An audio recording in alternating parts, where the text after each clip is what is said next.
Gloria al Señor, Dios le bendiga, amados hermanos. Vamos a abrir nuestras Biblias en el libro de Marcos, capítulo 6. Hace poco estuvimos aquí en este pasaje, pero el Señor me ha movido nuevamente a meditar en él. Así que vamos a estar mirando qué es lo que Dios nos quiere enseñar una vez más en este pasaje hermoso de Marcos capítulo 6, versículo 30. Lo vamos a leer hasta el 34. Amén.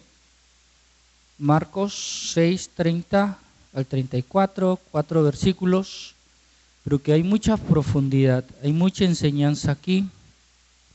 Y lo que estuvieron el día que lo meditamos un poquito, ya recordarán todo lo que el Señor nos habló.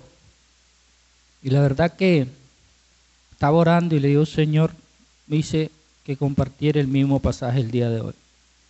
Bueno, entonces leemos la palabra del Señor, Marcos 6, versículo 30 en adelante. Dice así: Entonces los apóstoles se juntaron con Jesús y le contaron todo lo que habían hecho y lo que habían enseñado. Él les dijo: Venid vosotros aparte a un lugar desierto y descansad un poco, porque era mucho lo que iban y venían, de manera que ni aún tenían tiempo para comer. Y se fueron solos en una barca a un lugar desierto. Pero muchos los vieron ir y le reconocieron, y muchos fueron allá a pie desde las ciudades y llegaron antes que ellos y se juntaron a él.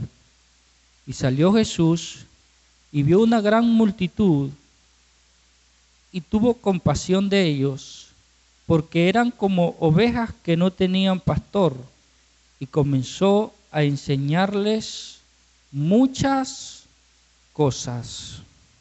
Amén. Lo primero que podemos ver aquí es que después de un arduo trabajo que habían hecho los siervos del Señor, y me imagino que también el Señor, porque el Señor nunca descansa, llegaron a Jesús. Recuerdo que la Biblia habla de que Jesús envió 70 de dos en dos, y en otra parte también dice que los enviaba de dos en dos. O sea, Jesús hace su trabajo. Algo importante también aquí para meditar es que Jesús hace su trabajo como maestro, ¿cierto? Los capacita, los discipula, les enseña lo que debían hacer, les da poder también contra los espíritus, contra los demonios. El tema que estábamos viendo el domingo pasado de los 7 espíritus de maldad. Y bueno, el Señor le da ese poder a la iglesia de echar a esos demonios. Amén, hermano. La iglesia tiene ese poder tiene que entender, la iglesia principalmente, tiene que entender que el mundo está plagado de demonios, las familias, los hogares, la gente está plagada de demonios, demonios que los atan, demonios que los manipulan, demonios que quieren destruirlos, demonios que los llevan a la locura, al alcoholismo, al libertinaje sexual, y a todas esas cosas la gente es impulsada por demonios. Entonces, la iglesia está para trabajar en esa parte también y traer libertad a través del poder y autoridad que hemos recibido del Señor Jesucristo. Amén. Entonces esto estaban haciendo los discípulos, trabajando constantemente, predicando, capacitando a otros, o sea, haciendo un trabajo también como maestros, como guías espirituales, como siervos del Señor, si se puede decir sacerdotes de Cristo, ayudando a otros también a caminar con el Señor. O sea, ellos estaban ya en la luz y estaban ya llamando a otros a venir a la luz. Algo que me enseñó el Señor hace ya rato, eso de traer a la gente de las tinieblas a la luz. Entender, nosotros, la iglesia, debemos entender que el mundo está en tinieblas, no olvidar para nada eso. Mire, el mundo en tinieblas, que quiere decir que no conocen nada de las cosas de Dios, que la gente no sabe que hay vida eterna. Por ahí medio escucharon, pero no tienen la fe. O sea, no hay una semilla sembrada en su corazón de fe para que ellos crean y busquen a Dios. Lo que nosotros tenemos que hacer es ir y sembrar esa semilla de fe. Amén, hermano. Ser sembradores de la buena semilla de fe para salvación y vida eterna. Eso es algo que la iglesia tiene que tener claro. Tú vas a alguien que no conoce de Dios, que no congrega, que necesita escuchar esa palabra, vas guiado por el Espíritu Santo, como fue Felipe, al eunuco que iba en el carro y que el Señor le dice: Felipe, ve, sube en ese carro, acércate y predícale la palabra al hombre que va allí.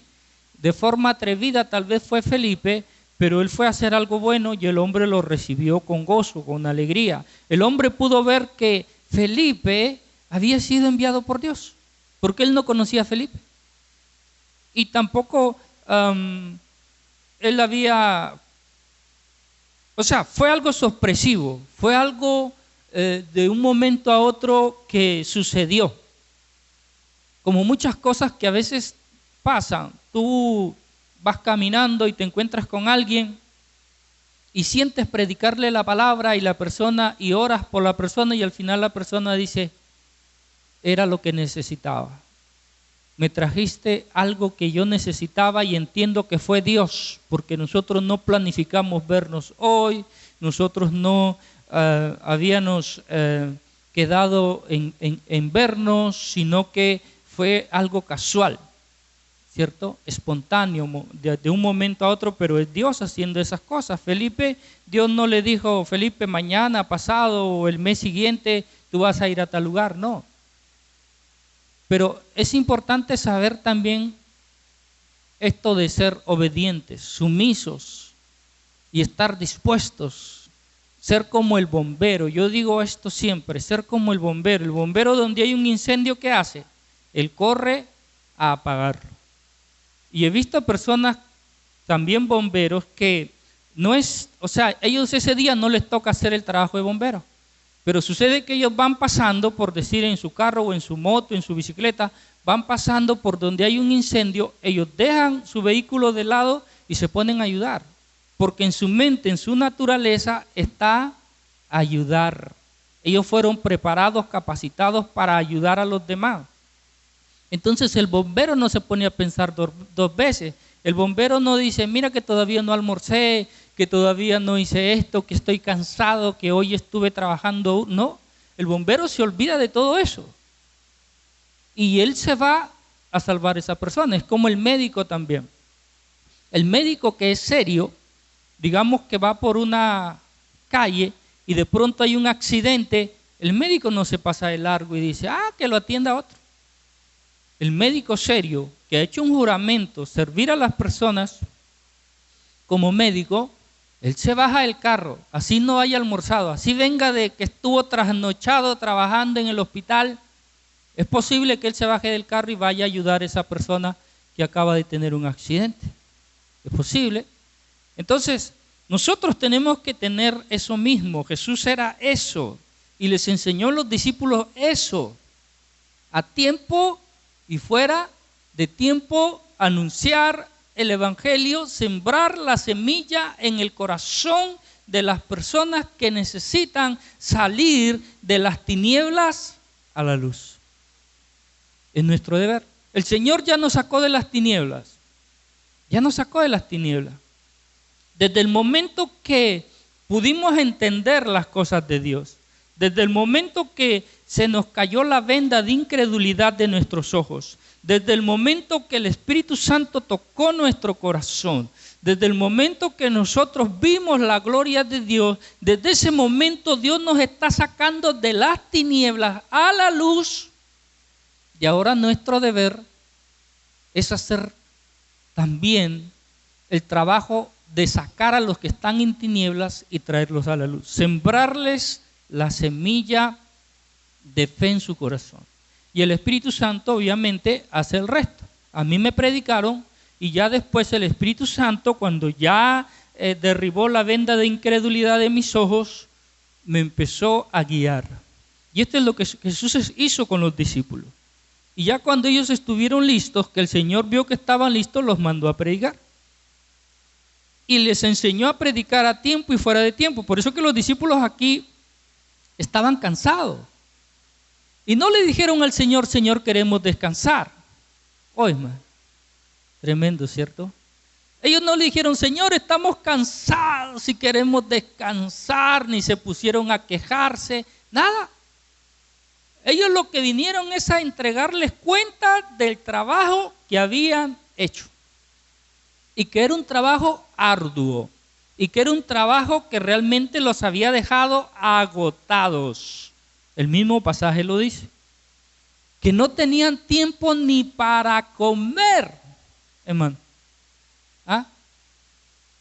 Nosotros tenemos tiempo para comer y hasta para echarnos una buena siesta de unas 2 o 3 horas después que comemos. Esta gente no tenía tiempo para comer. Estaban ocupados haciendo la obra de Dios que ni para comer había tiempo. Dígale que está a su costado. Estaban tan enfocados en la obra de Dios, enfocados al 100%, que no había tiempo ni para comer, hermano. Imagínense. Entonces, el Señor, al ver a sus discípulos con ese amor por la obra, con esa pasión por las cosas de Dios, porque lo habían entendido y salían a sembrar la semilla, a orar por los enfermos, por las personas necesitadas. Oye, hermano, habían hecho un trabajo muy bueno, porque dice que había una multitud de gente que lo seguía. Una multitud grande, dice aquí el pasaje. Tanto así que después les dan de comer a los 5,000, ¿cierto? Sin contar mujeres ni niños, imagínense. Habían más de 5,000 entonces, tal vez el doble. Entonces dice que el Señor les dijo, venid vosotros aparte a un lugar desierto y descansad un poco. ¿Qué es lo que Dios también está mirando? Dios, por eso dice la palabra, mi yugo es fácil y ligera es mi carga. Venid todos los que estéis cargados y trabajados, que yo los haré descansar. En Dios hay descanso. Aquel que le sirve al Señor y no descansa, entonces no le está sirviendo al Señor, no sé a quién le estará sirviendo. Pero cuando venimos a Cristo, la palabra es muy clara que el Señor quiere que tengamos una vida de, ¿qué le digo? Una vida, como decir aquí, como eso que dicen ustedes, una vida sabrosa. El Señor quiere que tengamos una vida sabrosa. Amén, hermano. Que tú puedas disfrutar cada día de tu vida al levantarte, al hacer las tareas del día, que pues no, es no natural que trabajemos. Y es bueno trabajar, es honroso trabajar, hacer esto, hacer lo otro, en casa, atender la casa, atender los hijos, atender la familia. Todo eso es bueno, hermano. Todo eso es bueno. Triste es ver a alguien que no suma. Alguien que no suma, que es un... Oye, hermano, ¿nos hemos puesto a meditar nosotros si estamos sumando realmente? Si estamos siendo útiles en casa, si estamos siendo útiles para nuestra familia, si estamos siendo útiles para nuestros padres, si estamos siendo útiles para nuestros hijos, ¿sumamos o es que restamos? Sumar es que todos los días haces algo para ayudar, ¿cierto? Que sale de lo profundo de tu corazón servir a tus padres, ayudarle a tus padres. hacerle la carga más ligera a tus padres. Eso se llama amor por nuestros padres. Ayudar a nuestros hijos, educarlos, guiarlos por el buen camino, eso se llama amor. Amén, hermano. Pero si yo digo que amo a mi familia y no sumo, sino resto, ¿será que los estoy amando? ¿Será que yo amo a mi esposo si en vez de sumarle, ayudarle, hacerle la carga más ligera, se la hago más pesada? ¿Será que eso es una muestra de amor? O si yo a mi esposa le pongo la carga demasiado pesada, todos los días le hago la vida de cuadritos, ¿será que eso es una muestra de amor? Si yo a mis padres los dejo hacer todas las tareas de la casa y todos solos, y encima les estoy pidiendo dinero para esto, para lo otro, para aquí, para allá, y que me arrepiento o me avergüenzo de ellos, o somos pobres y qué tristeza que tengo una familia pobre que hasta pena me da decir dónde vivo y quiénes son mis padres. ¿Será que eso es una muestra de amor? No. La mejor muestra de amor es sumar. La mejor muestra de amor es honrar. Por eso la misma palabra dice, honra a padre y a madre para que te vaya bien sobre la tierra. Amén. Mire, interesante, importante ver estas cosas. Cuán eficaces, serviciales, diligentes somos en nuestro vivir diario. El sumar, donde quiera que vayamos, si trabajas en una empresa, suma, no seas estorbo o de la persona que incomoda a todo mundo. O sea, la persona que llega con un mal genio, la persona que siempre anda quejándose, la persona que siempre anda incomodando a los demás, la persona que no deja a los demás descansar. De pronto la persona está tratando de descansar y le empieza a molestar, a fastidiar con sus historias, con su pesadez, con su antipatía. Una persona tóxica. Las personas tóxicas descansan, no descansan, no tienen paz. En cambio, las personas que conocen el descanso, la paz, la tranquilidad, qué sabroso, hermano. Son personas que te enseñan a descansar. En el caso de Jesús, Jesús sabía descansar. Él era apasionado, él era intenso en lo que hacía. Él las cosas las hacía muy bien y eso significa esfuerzo. Para hacer algo muy bien significa esfuerzo. Pero también él sacaba un tiempo para descansar. Él no agotaba a su personal. Él a su personal le enseñaba, lo capacitaba con amor y todo, y los trataba de lo mejor. Los bendecía, les llenaba el corazón de felicidad. Imagínense a Pedro sufriendo con su suegra enferma. Yo no sé qué enfermedad tenía la suegra. Dicen que tenía una fiebre, pero la fiebre es causada por una infección, ¿cierto? O una gripa mala, no sé qué tendría la suegra, tal vez hasta se estaba muriendo, hermano. El COVID, no sé si en ese tiempo ya existía, pero bueno. Y Jesús llega y la sana a la suegra. Y eso obviamente llena el hogar de Pedro de alegría. Imagínense usted que la hija o sea, la esposa de Pedro, estuviera triste porque su mamá estaba muy mal. Ya habían ido al médico, ya habían hecho esto, ya habían hecho lo otro, y la casa estaba triste, la familia triste, los hijos, los nietos, todos preocupados, se muere la mamá, está muy mal, y de pronto llega Jesús y la sana.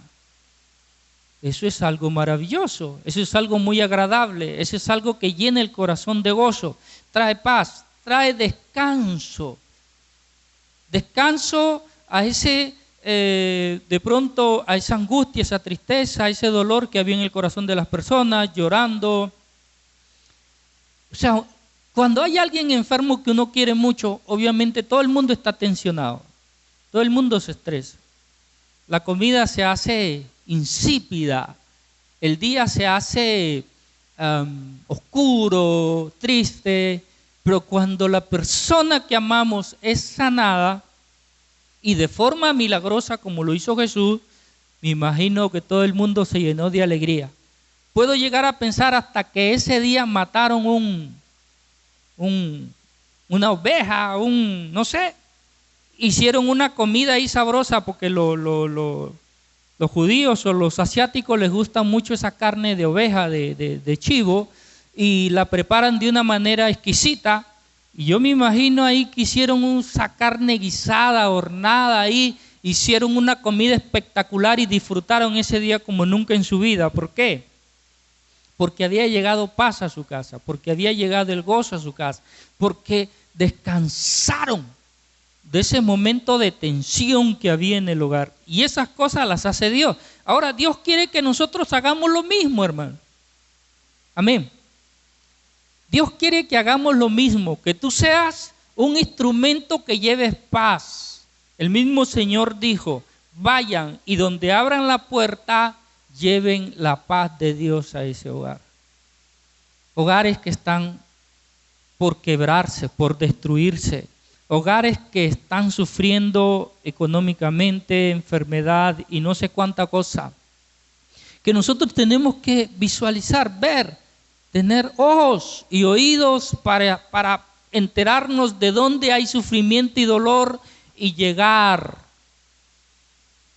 Decirle a Dios, Señor, dame la oportunidad de ir a ese hogar donde se está quebrando, el enemigo está destruyendo ese hogar.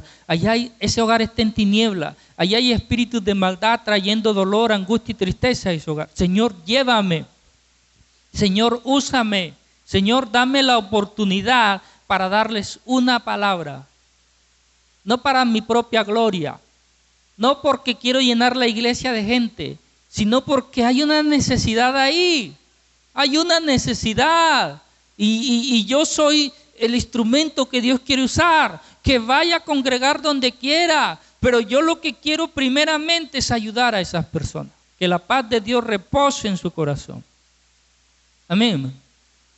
Entonces eso mandó Jesús a hacer a los discípulos. Fueron y lo hicieron de una manera extraordinaria, de una manera que se nota el trabajo y el esfuerzo porque mucha gente estaba ahí con ellos aquel día. Y se nota también porque pues estaban agotados y el mismo Señor se dio cuenta que estaban agotados de ese trabajo que habían hecho. Entonces decide llevarlos a un lugar a descansar. Pero la gente que estaba allí con ellos, que también había sido tocada de una manera especial por los discípulos, viendo, oh hermano, yo les cuento algo aquí importante. De pronto yo estaba en mi casa tranquilo, como que medio descansando ahí, y de pronto el Espíritu me ministra al corazón y me dice, ve a tal lugar. Voy a tal lugar, me levanté y salí a tal lugar. Y me acordé, cuando iba por ese lugar, me acordé de cierta persona.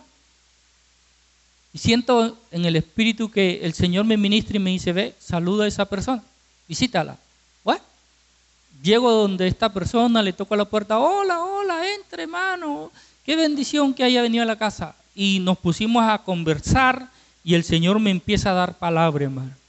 Me empieza a dar palabra, cuando miro a los ojos a la persona estaba llorando. Y el Señor me dice, ora por ella. Y me paré, puse las manos sobre la persona y empecé a orar por ella. Se fue en un llanto terrible. Lloraba, pero con qué dolor tan profundo que lloraba esta persona. Y al final se quedó tranquila. Yo realmente no entendí exactamente qué le había pasado, pero más o menos me di cuenta que esta persona estaba pasando un momento muy duro y terrible. Los demonios estaban queriendo acabar con esa vida. Ya esa persona había tomado una decisión. Ya no quería vivir más. Y le había dicho al Señor, mándame a alguien. Si realmente tú me amas, si realmente tú tienes propósitos conmigo, si realmente tú te acuerdas de mí, mándame a alguien porque ya no puedo más. Yo quiero morir ahora mismo. Y cuando llego y la ministro y todo, la persona pudo darse cuenta que Dios estaba con ella. Su vida cambió en ese momento, obviamente para siempre, porque ya Dios le respondió de una manera rápida. Ella hizo la oración y al ratico yo estaba tocando la puerta. Imagínese usted cómo es Dios de maravilloso. Entonces, esa gente que ve que tú eres un instrumento de Dios, porque ¿qué puede decir la persona cuando uno llega la hora y el Señor se glorifica por medio de uno? ¿Qué puede decir la persona en su cabeza? Este es un hombre de Dios, esta es una mujer de Dios. Dios la envió y la usó sus manos, usó su boca. Dios se manifestó por medio de esta persona. Y eso es lo que nosotros tenemos que ver. Que Dios nos use, por eso nuestro oído tiene que estar atento a la voz del Espíritu Santo. Pero a veces estamos tan ocupados como Marta, cocinando, limpiando, tenemos nuestra agenda del día y no le dejamos espacio a Dios en nuestra agenda. Por eso les ponía el ejemplo del bombero. El bombero deja espacio en su día para una emergencia que lo llamen, el médico deja espacio en su día para una emergencia que lo llamen. Nosotros tenemos que dejar un espacio en nuestra agenda del día para cualquier momento que Dios nos llame. Desde que me levanto, Señor, ya sabes que en mi agenda hay tiempo para ti, hay tiempo para tu obra. Cualquier momento tú me llamas, sea de día, de noche, las 24 horas del día, 24/7, estoy dispuesto a ir donde tú me envíes. Llueva, truene, haga calor, lo que sea, haya comido, no haya comido, esté en ayuno, no esté en ayuno, Señor, aquí estoy. Si tú le dices eso al Señor, el Señor obviamente